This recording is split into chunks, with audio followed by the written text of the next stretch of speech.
Before we begin today's episode, we want to remind listeners that the opinions expressed on Data and Dissonance are those of the host and panelists and are intended for discussion, debate, and critical thinking.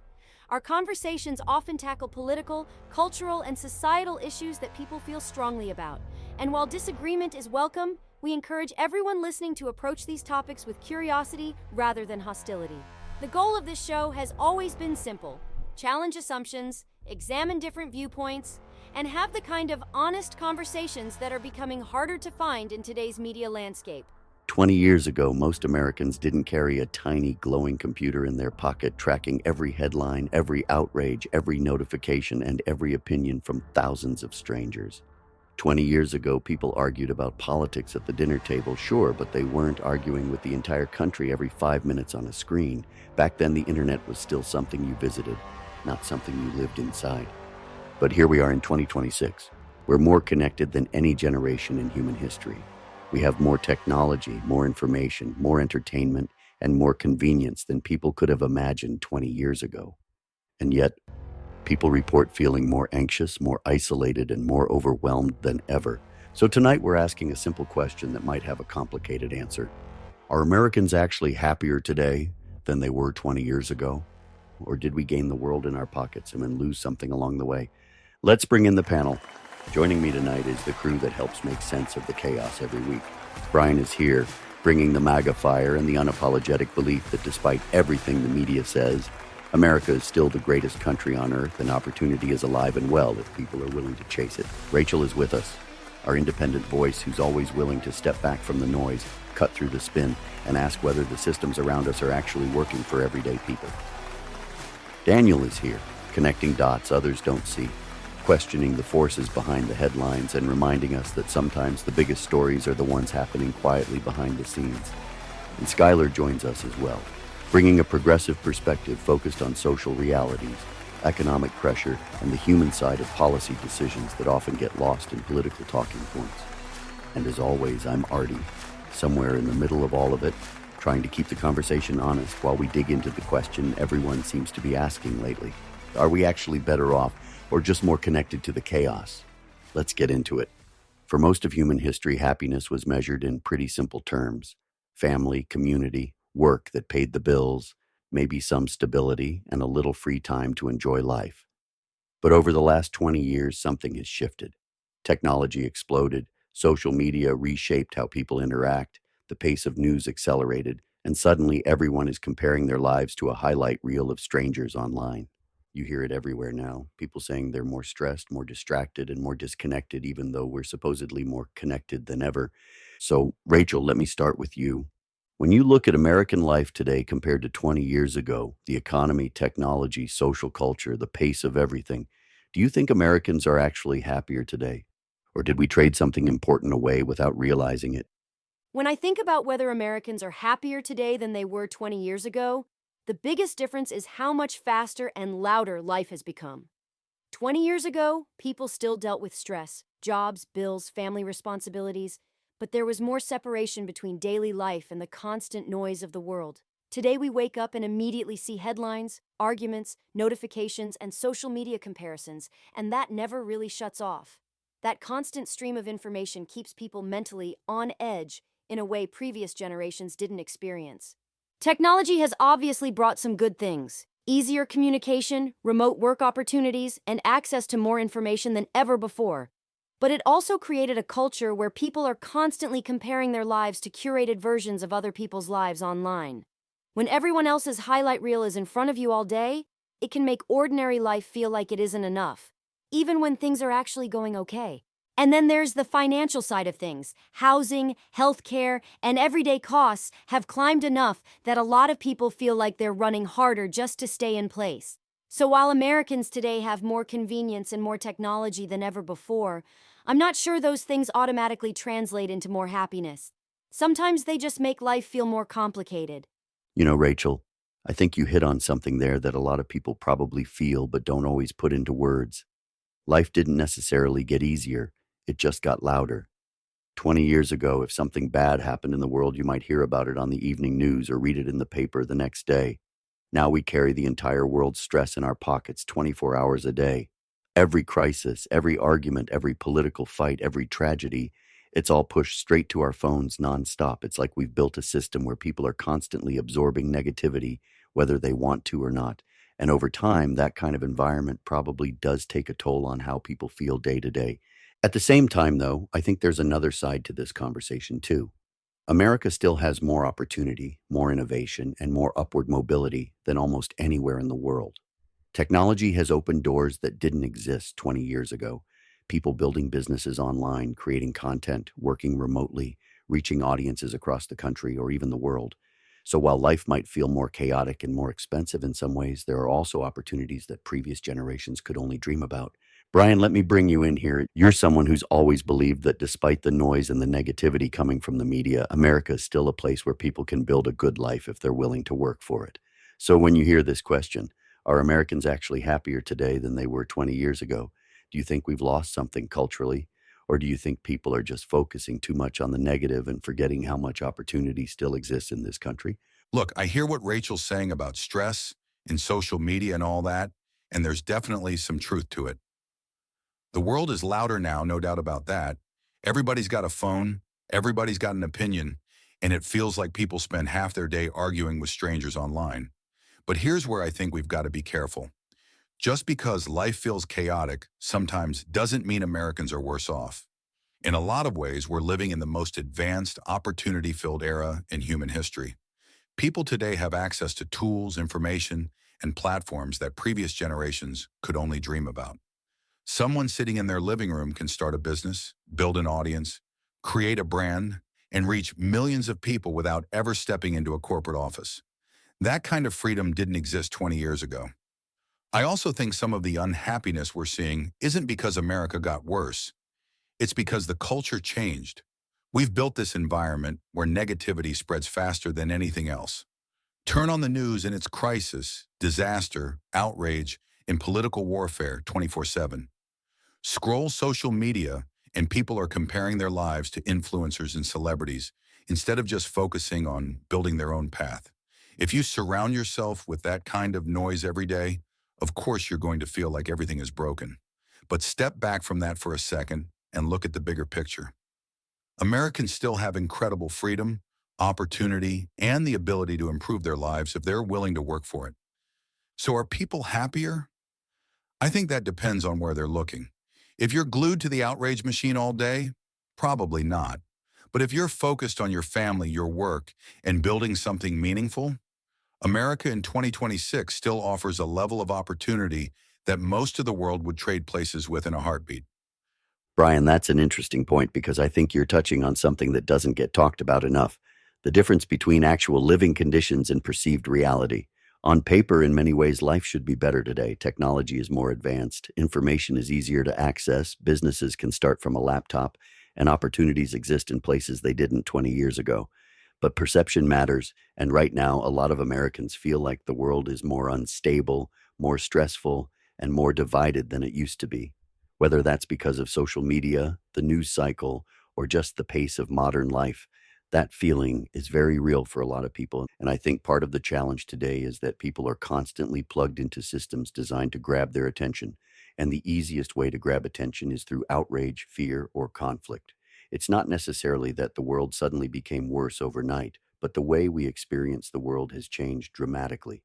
Instead of living mostly inside our local communities, we're now mentally plugged into every problem happening everywhere at all times. Daniel, let me bring you in here. You're someone who often looks at the bigger systems behind cultural shifts: technology, media influence, algorithms, the way narratives get shaped. When you step back and look at the last 20 years, do you think Americans are actually less happy? Or do you think we're living inside systems that amplify stress and division in ways that previous generations never experienced?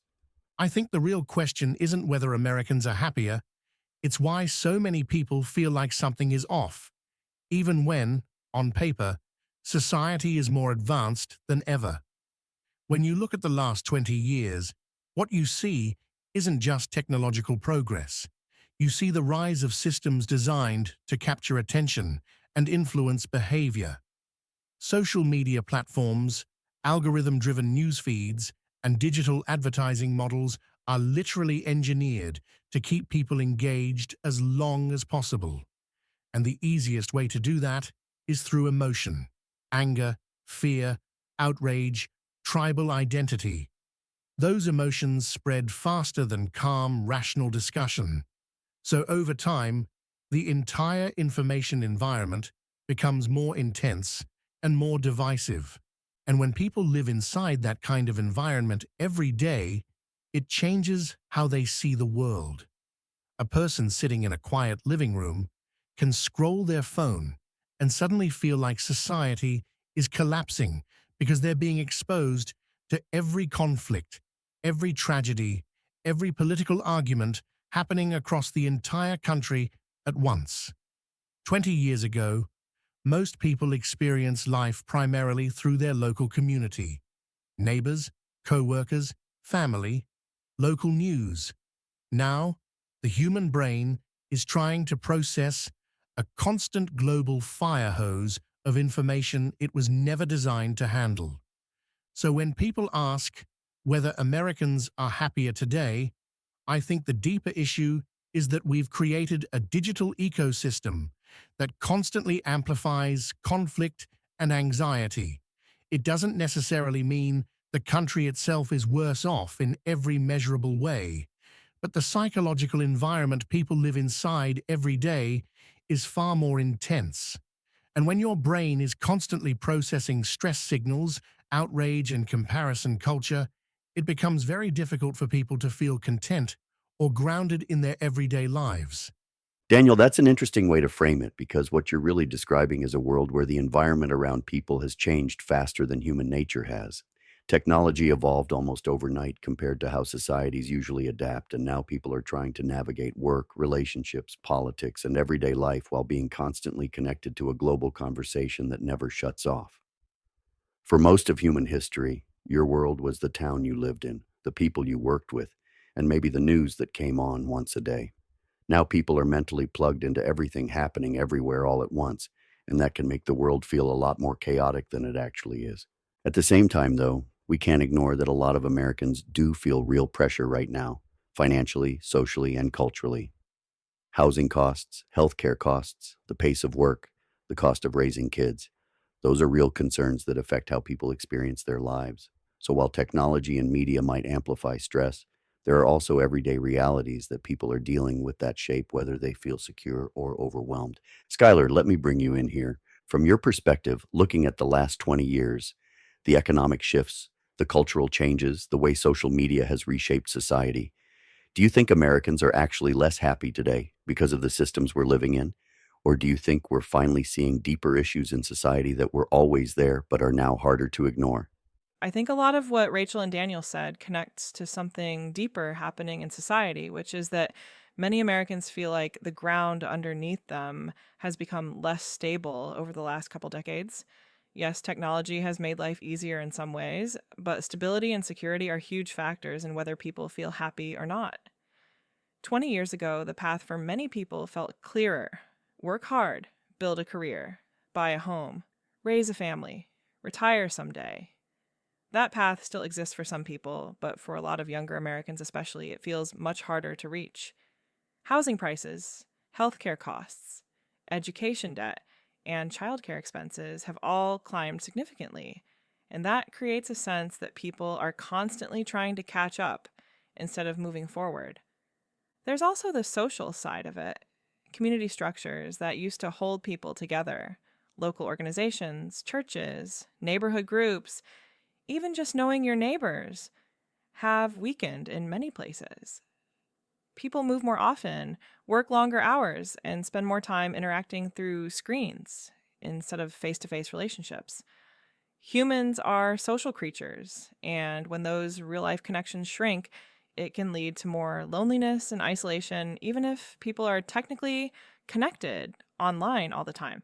So when we talk about happiness, I don't think it's just about technology or media noise. I think it's about whether people feel secure, supported, and connected in their lives. And right now, a lot of Americans feel like they're navigating a system that's moving faster and becoming more expensive, While the sense of community and stability that used to balance things out has weakened, that combination can make people feel like they're working harder, but feeling less fulfilled.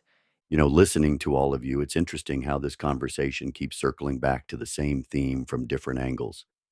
Rachel talked about the pace of life and the constant digital noise people are living inside. Brian pointed out that despite all the chaos, opportunity in America is still enormous if people are willing to chase it. Daniel stepped back and looked at the systems shaping how information hits us every day. And Skylar highlighted something that probably resonates with a lot of people listening, the feeling that stability and community aren't quite what they used to be. And maybe that's the real takeaway here. The question isn't just whether Americans are happier or less happy than they were 20 years ago. The real question might be whether the definition of happiness itself has changed.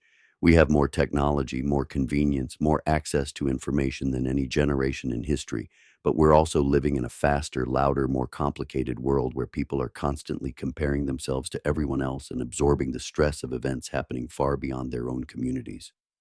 20 years ago, life may have been simpler in a lot of ways. Fewer screens, fewer notifications, fewer voices competing for attention. Today, we've gained an incredible amount of connectivity and opportunity, but that connectivity comes with a mental cost that people are still learning how to navigate. And maybe the challenge for this generation isn't just building better technology or stronger economies. Maybe it's figuring out how to live well inside the world we've created. We're going to take a quick pause, but when we come back, we'll wrap up tonight's conversation and leave you with a few final thoughts. Before we wrap things up tonight, let's take a second to talk about the Data and Dissonance merch shop. Because if you enjoy the conversations we have here and want to support the show, that's one of the best ways to do it. We've got a growing lineup of gear that's all about independent thinking and a little bit of humor mixed in. Everything from hoodies and shirts to hats, mugs, and some of the new bumper stickers that have been getting a lot of attention lately. A couple fan favorites right now include Make Orwell Fiction Again, Keep Your Feelings Off My Freedoms, and the one that always sparks conversation at stoplights, I identify as non-binary. And of course, we can't forget the Data and Dissonance coffee blends, which honestly might be the best way to start your morning if you're the type of person who likes strong coffee and strong opinions. You can grab the High Lakes Light Roast, the Rock Creek Medium Roast, or the Bitterroot French Roast, all roasted in the USA and available whole bean or ground. So if you want to support the show and represent the Data and Dissonance community while you're out in the world, head over to the merch shop and check it out. Tonight's conversation really highlights something that I think a lot of Americans feel but don't always stop to think about.